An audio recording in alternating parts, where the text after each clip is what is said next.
Hi, Sally Walker here, your hormone and slow age expert.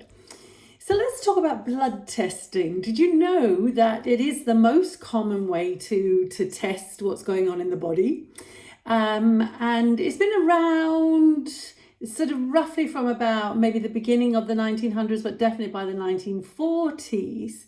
Prior to that, it was urine, which was tested, and that's been used since 400 BC. So that's been around for a long time.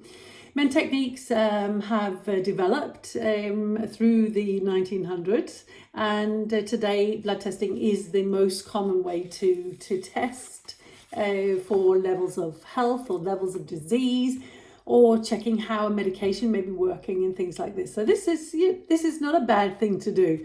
But please remember that your blood is a transport system and it is transporting molecules from A to B. And just because it's in your blood doesn't mean to say that it did get into the cells and is being used by your cells. So sometimes supplementing with some urine testing can give you a bigger picture or a better picture of certain aspects of your health, and especially hormonal health, okay? So blood testing is good. I'm not saying it's not good at all. I do believe it is very worthwhile to get these blood tests done. But as I said in a previous video, what is most important is that you do the same tests on a regular basis. So every year, for example, if there's no problems with them, because then you'll get the picture of what is happening with your health. Is it improving? Is it doing the opposite? Or is it just stable? Because you'll be able to compare the numbers. So the most important message of the whole blog really is that to be empowered, you must keep and collect your the results of your blood tests or any other tests that you do. Make sure you have them. Now, it can be in a paper form. You can ask the doctors to send you a physical copy, or you can print it off your email. But more and more today, results are being kept in the cloud, as it's called, and they're on the internet. So you can log into these internet systems and download your own results. But make sure you keep them. This is a really important thing. If you save them on your computer or you print them out and put them in your drawer, it's up to you. But make sure you keep them so you can compare from time to time, which is really, really important that you should do.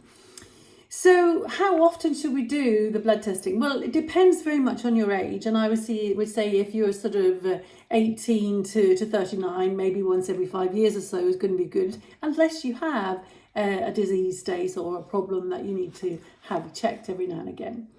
If you're 40 to 49, things are beginning to change here, so possibly bring it up to every other year. And then if you're 50 plus, I would say you want to be doing it every year, ideally, and possibly more often if there is a risk of disease, hereditary risk of disease, or if you have a symptom, a problem, you might want to be doing it every 6 months, okay?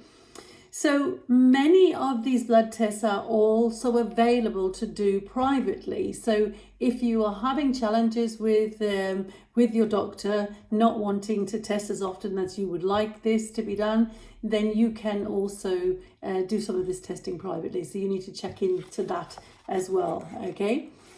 So some of the blood testing will require that you are fasting. So that means that you're going to be coming first thing in the morning without having anything, maybe apart from water, to drink. And this is important because some of the foods that we eat, some of the molecules in the foods that we eat can affect some of the molecules being tested in the blood.